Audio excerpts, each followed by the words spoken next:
Hey people, what's going on? Ladies and gentlemen, boys and girls, children and senior citizens of all ages. Now, as you can see, I'm back in the shop, and we're kind of doing a late paper review. We're doing a paper review of Ring of Honor's Best in the World Battle of the Belts, which I did enjoy, by the way. I'm the only person out of the group that watched the show. Fuck you. Well, shut up. For all you Ring of Honor fans out there, I must say that this show was pretty good. From top to bottom, including that main event, title versus title, Jay Briscoe versus Jay Lethal. Definitely a candidate for match of the year. Jay Lethal, definitely a candidate. In my opinion, he's already Wrestler of the Year. But we'll talk about that later on.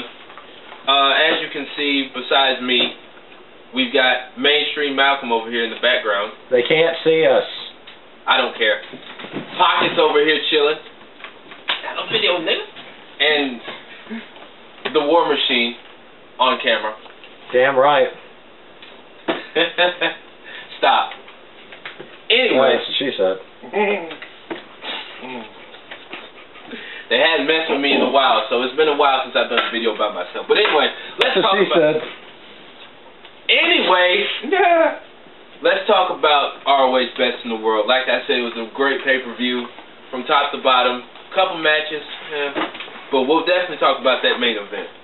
Sure we will. I know I will. Get to it then. Shut up. Yeah. As usual, I'll give my match and Superstar Tonight overall rate of the show. So let's get on with the first match. The first match was Mark Briscoe versus Donovan Tajuk of the House of Truth. Now, on one of the earlier shows on Ring of Honor TV, Donovan Tajuk decided that he was going to cost the Briscoes the match, and I think the House of Truth won. So these two had a good match. It was an okay match. One part of the match is when Donovan grabbed, he picked Mark up into body slam position and literally threw him out of the ring onto the floor, back first. So that pretty much had to hurt. Of course, Mark had ODB One Dirty Briscoe out there. She had to put in her 2 cents. One Dirty Bastard. No, One Dirty Briscoe. No, it said more than 2 cents. Yeah, we do. But anyway, Mark Briscoe won. This match lasted 8 minutes 57 seconds and gets a 3.5 out of 5. The next match was The Decade. BJ Whitmer and Adam Page versus Matt Seidel and ACH. I do not see that back there. Anyway, The Decade, they've been really getting under King Carino's skin. They have his son out there as their personal lackey. And they decided that he was going to get involved in the match. Well, they told him to get involved in the match, and he did. Apparently, it didn't work. Seidel and ACH, you know, they did their thing. Two very high-flying individuals, great competitors, but it wasn't enough. And The Decade, they pulled out the victory, minus Colby Carino getting involved. And they were just sticking it in King's face. So, like I said, The Decade won. This match lasted 9 minutes, 7 seconds. It gets a 3 out of 4. Next match, Dalton Castle versus the last real man, Silas Young. And I'm not seeing that. I'm not saying that. But Dalton Castle, I really want to talk about this guy for a second. He came out there looking like a poorly dressed Elvis Presley. But he had this... So it basically looks like a motherfucking Yeah, it looks like a motherfucking yeah. But anyway, he has this personality like Adam Rose, but the funner version. The interesting version of Adam Rose. Oh, so you mean that's impossible. So you mean one that doesn't suck? No, he actually doesn't suck. The crowd actually likes him. Well, I meant the bit. The one, one that doesn't suck. Yeah. Good and one. swallow. But anyway, he has these what do you call it? Like what they have in Hawaii, like he has his boys out there. I don't know what to call them. And they were trying to pump him up, like give him motivation, because Silas had him in a headlock, and his boys are out there with their big fans, like they're big hula fans, and they're going, ah, ah, ah. I'm like, really? They were literally outside the ring doing that. And suddenly stay aggressive doesn't seem annoying anymore. They were very aggressive with it. And he actually, he actually got the win over the last real man. Now, if you don't know who Silas Young is, you need to look this guy up. He looks like former Pittsburgh Steelers coach Bill Cowher with the mustache. Yeah, I think you said that last time. Yeah, I mean, he really does. But anyway, Dalton Castle got the victory. It was a good match, you know, back and forth. Just a couple high spots here and there. This match lasted 11 minutes, 2 seconds, and it gets a 3 out of 5. I was actually going to be nice about this match. The next match was a tag team match. Not seeing that? What? It was a 3 that time. Oh, okay. I knew that. Yeah, right. Shut up. Anyway, enough with him. With this tag team match, it was basically a throwaway match. This match was worse than the Divas division in WWE. It was that bad. Oh, wow. Ouch. It was the team of...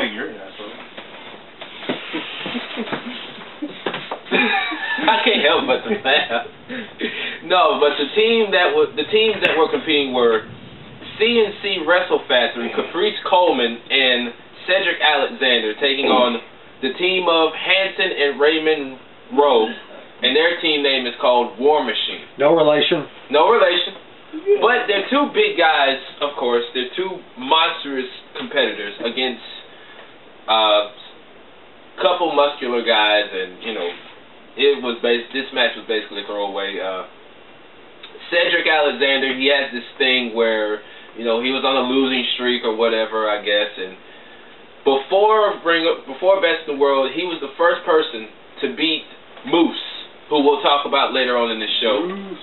Apparently, he beat him with one of the wrenches, like what you tighten up the turnbuckles with.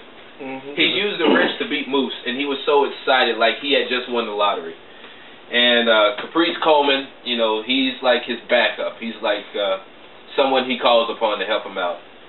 And Caprice didn't really want to win the match that way, and he did, but it didn't work. So War Machine got the victory. No association. No association once again. 3 minutes, 37 seconds. That's how long this match lasted. And at the end, Cedric was like, we're done. We're through. We're no longer friends. We're no longer partners. We're done. And it gets a 2 out of 5. This match was basically the throwaway of the night. Next match. A three-way match. A three-way number 1 match for the Ring of Honor World title. You know, it would help. It would help if you did say 3-way. Well, that's what it was. You could say triple threat. Okay, well, triple threat number 1 contenders match. Shut up. Triple threat number 1 contenders match. Mainstream is like killing it over here right now. And the winner of this match becomes the new number 1 contender for the Ring of Honor World title at their next pay-per-view, internet pay-per-view. I think it's Worlds or something like that. Of course, it's an pay-per-view. You always pay for a pay-per-view. On the internet? On the internet? I hate pay-per-views. Well, anyway, the event is on July 24th, and the winner will take on the world champion. But let's get into it. Of course, you had my boy Moose out there. The Moose. Everybody just likes Moose. He came out there with his helmet and his shoulder pads, and everybody was just chanting Moose. I was actually doing it too, by the way. Against Roderick Strong, he's the hometown boy, former Ring of Honor World Champion. Shut up. And he took on Unbreakable Michael Elgin, who last year won the world title against Adam Cole. So it's somewhat of a twist in this match. This match was definitely an eye-opener, should I say. It was definitely a competitive match. A lot of close calls. And Roderick Strong ended up getting the victory. But still, I think Moose has the best spear in the game. I don't, you know, that's just my personal opinion.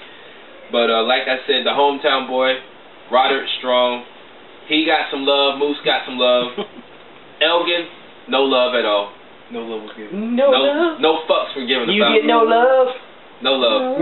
Why you gotta be so heartless? Oh, bastard. You just like Kanye now. Well, or like Eminem and Lil Wayne. He got no love. No love for No love. But anyway, in the end, Cedric came out there. He came out there with a wrench. And apparently Moose and his valet were having a little issue. And she basically turned on him. Cedric turned on Moose, and he now is a heel now. He hit Moose with the wrench, and he was like, I should have been in the match.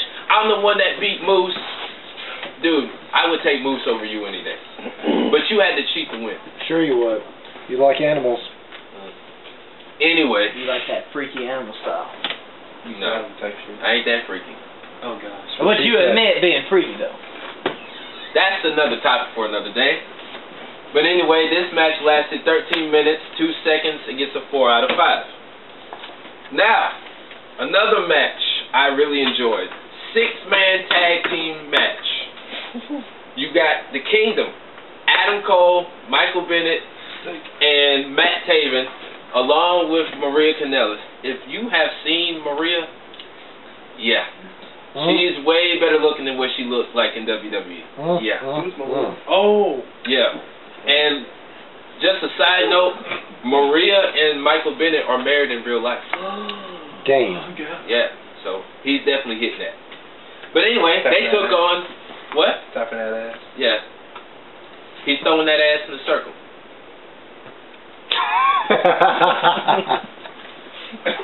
Anyway, the Kingdom took on the Bullet Club.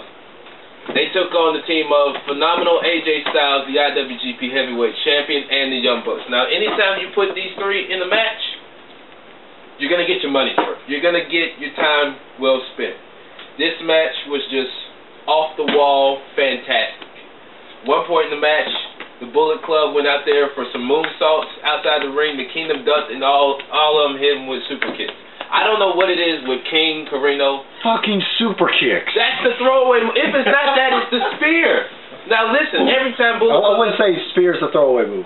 DDTs are a throwaway move. Nah, DDT sucks.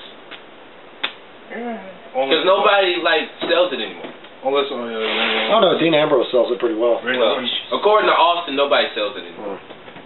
But anyway, every time Bullet Club does a super kick, King Carino goes like, super kick! He just goes crazy about them doing super kicks.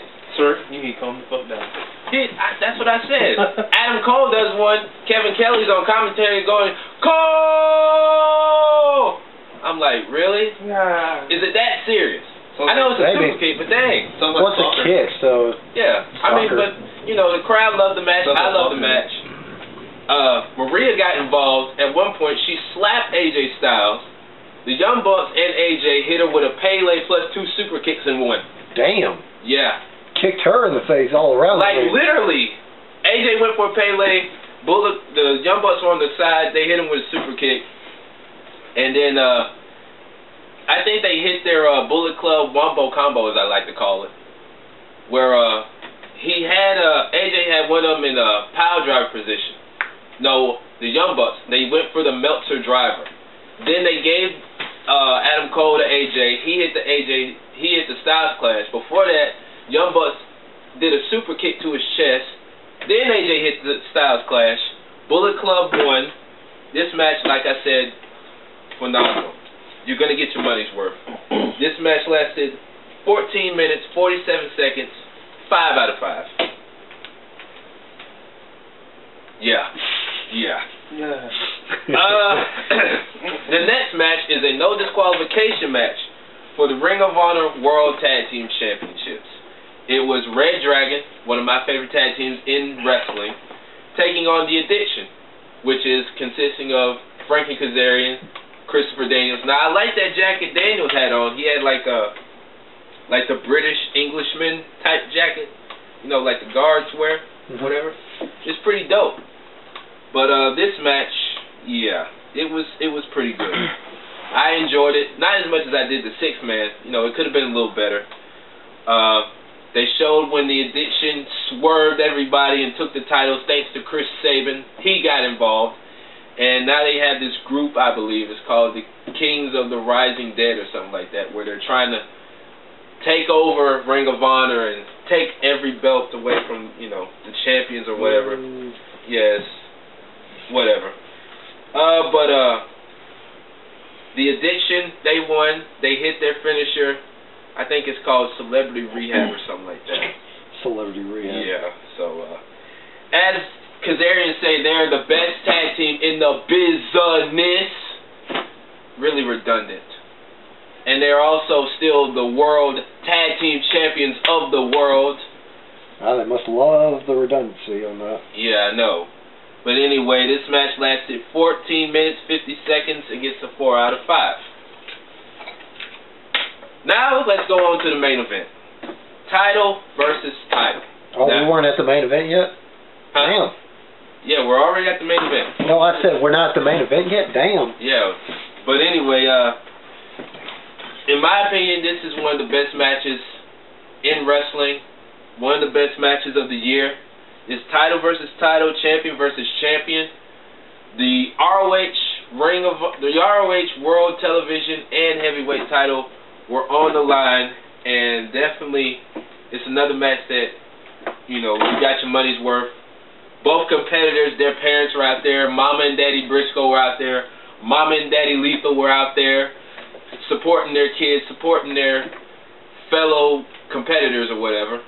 And I was not disappointed. I was definitely not disappointed.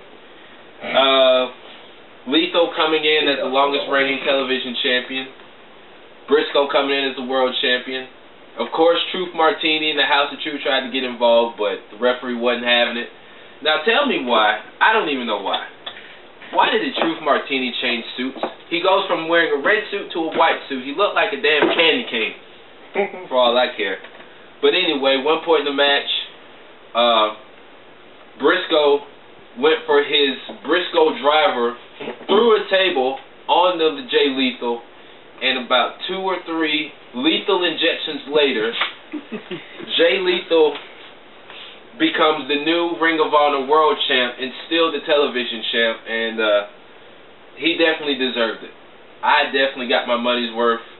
Both guys just laid it all on the line. The crowd loved it, and Lethal was full of emotion. That being said, Jay Lethal, in my opinion, is definitely Wrestler of the Year. He's definitely Wrestler of the Year, and this match is definitely in contention for Match of the Year. But that being said, this match lasted 27 minutes, 27 seconds.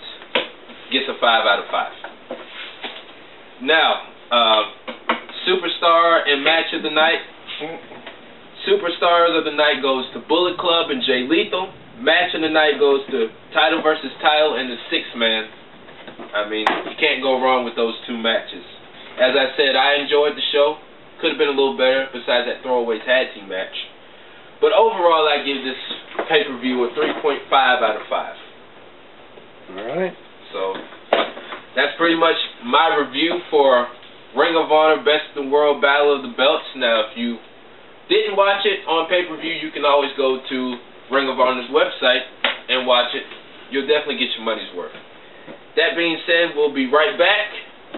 And War Machine will be sitting here with me. Yay. For what?